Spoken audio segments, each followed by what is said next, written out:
Hey guys, hello and welcome for this logo design challenge video. We're glad to announce our winner, but before that allow me to tell you 10 elements that makes your brand logo successful. 1. The logo is strong and balanced. 2.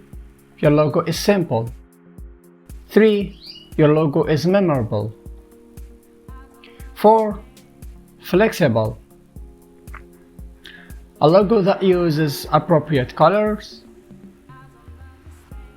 A logo which is timeless. Unique. It uses quality typography.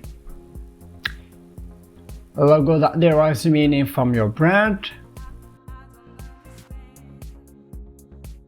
Your logo is victorized.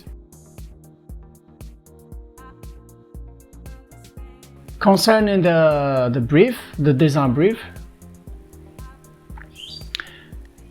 you're supposed to design a rocket ship logo, and if you need a company name for your design, you can pick one from those. I gave you 3 basic names, and the deadline was like 15 days.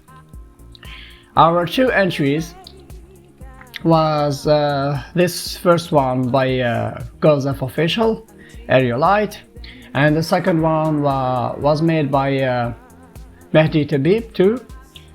You can check their Instagram account down on the description below. After voting and polling on Instagram, the number 1 logo got 67% votes. Congratulations Gozef Official, and thank you Mehdi Tabib for your contribution and participation for this design challenge. I hope to see you soon in the next the Pro Group challenge. Thank you all for watching, and I will see you in the next video. Bye.